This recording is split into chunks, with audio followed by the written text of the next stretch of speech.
Princess Castro, hatid sa inyo ang mga pinakamainit na balita sa bansa dito sa News Force.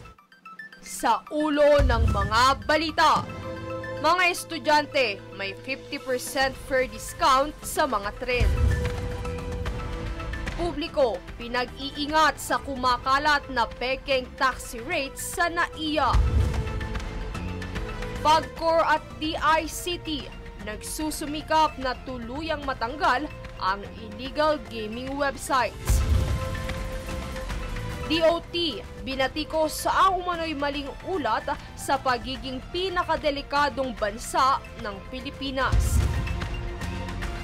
Makati, nag-anunsyo sa taunang selebrasyon ng Pride Month. At Alex Ayala, pinaghahanda na ang Eastbourne Open matapos ang exit sa Nottingham Open. Patas at pantay na balita, komprehensibong ulat para sa pulso ng masa. Ito ang News Force. Para sa unang balita, nagbabala ang mga otoridad sa publiko na mag-ingat laban sa kumakalat na pekeng taxi rates na umano'y ginagamit ng taxi operators at drivers sa mga terminal ng Ninoy Aquino International Airport o NAIA. Ang naturang rate card ay may kalakip na labis na mataas kumpara sa dapat lamang na babayaran ng pasahero, kabilang ang lumang logo ng Manila International Airport Authority o MIAA.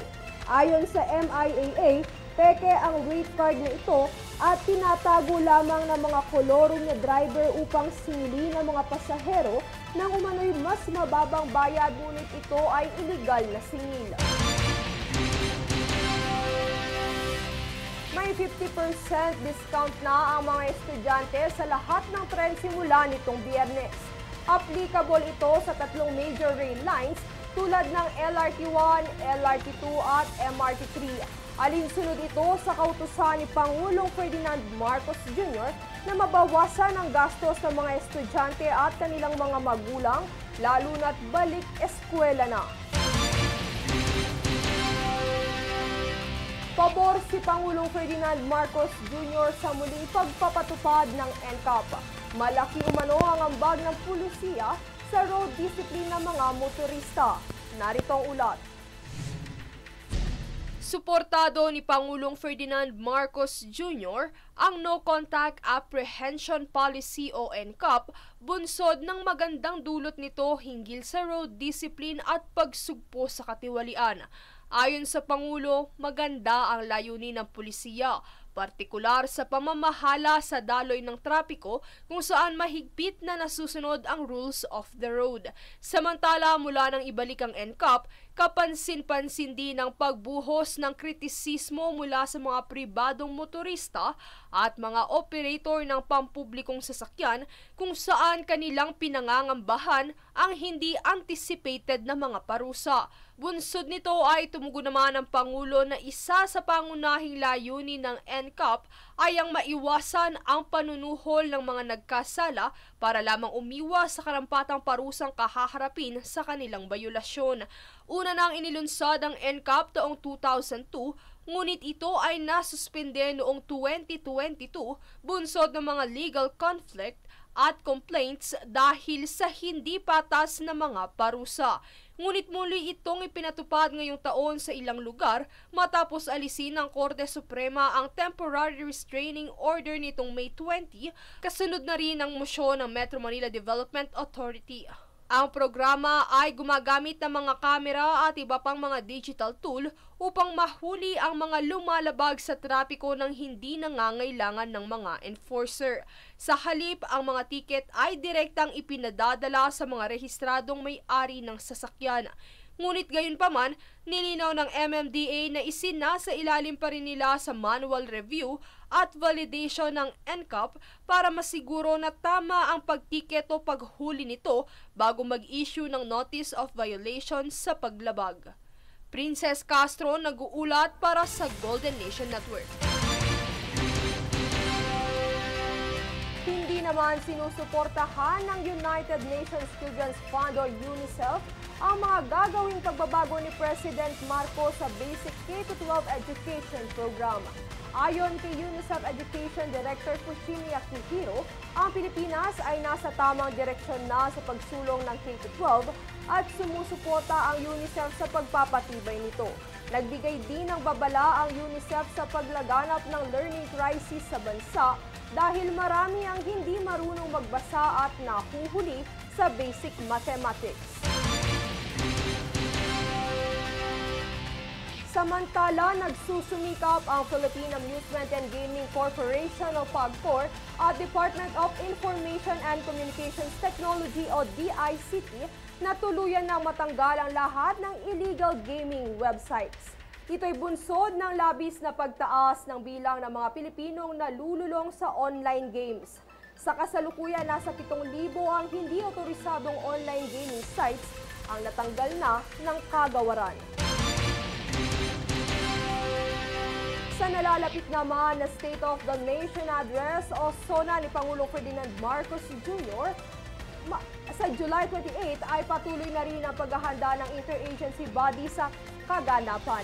Kasama na sa naturang paghahanda ang medical emergency kung saan naantabay ang ambulansya na may life support equipment at medical team sa araw ng SONA. Ayon kay House Secretary General Reginald Velasco, kinausap at inalerto na nila ang mga ospital malapit sa batasang pambansa, maging ang UERM Memorial Hospital at St. Luke's sa Bonifacio Global City sa Taguig para tumanggap ng pasyente sakaling magkaroon ng emergency. Umalma naman ang ilang grupo ng taga-suporta ni dating Pangulong Rodrigo Duterte upang hilingin ang agarang pagbibitiw sa puwesto ni House Speaker Martin Romualdez. Sa isang press conference na ginanap sa Quezon City, inakusahan nila si Romualdez ng pamumulitika sa Kamara at pagbibigay prioridad sa pagpapatalsik kay Vice President Sara Duterte kaysa sa mas mahalagang suliranin ng bansa. Narito ang ulat mula kay Jade Buhoy.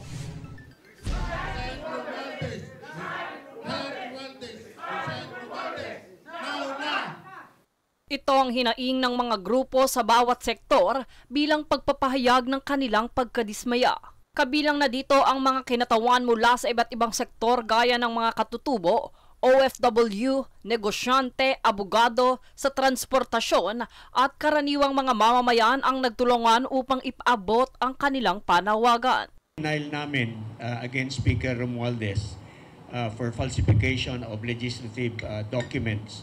Ito po ay hanggang sa ngayon pending po sa Office ng Ombudsman dahil sa opinion po ng ating kagalang-galang na Ombudsman, kailangan munang ma-resolve yung constitutionality issue na final nila Attorney Vic Rodriguez at saka ni Congressman Sid Ungab. Giit pa ng mga grupo, hindi dapat inuuna ng Kamara ang mga isyong pampolitika tulad ng umano'y impeachment laban kay Vice President Sara Duterte sa gitna ng mga krisis sa ekonomiya at seguridad. Yung kakulangan sa pagsiservisyo, sa tamang pagsiservisyo sa bayan. Yung pong trabaho na dapat na ginagawa sa Kongreso na gumawa ng batas, mag-reviso, mag-abyenda ng batas, parang naisa-isang tabi po at nagko-concentrate po ngayon mostly sa politika. Anila, umaasa silang marinig ng taong bayan ang kanilang mga sigaw at mabibigyang pansin ng mga mambabatas ang tunay na hinaing ng kanilang grupo.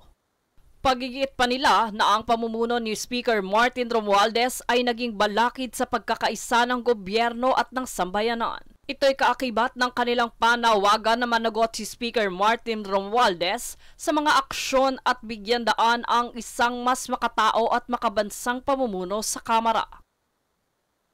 Jade Buhoy, nag-uulat para sa Golden Nation Network.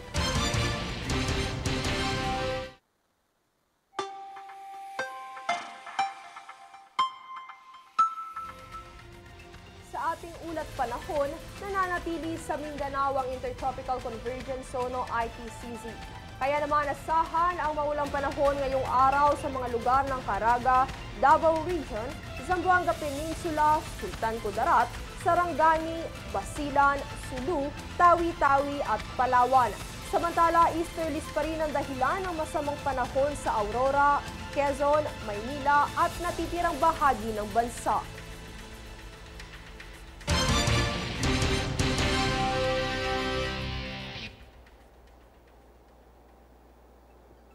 Susunod sa News Force. Makati, kauna-unahang LGU sa Pilipinas na may 24/7 integrated digital healthcare system.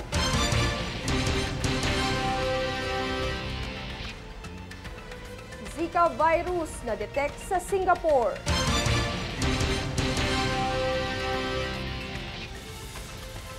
Makati, nag-anunsyo sa taunang selebrasyon ng Pride Month.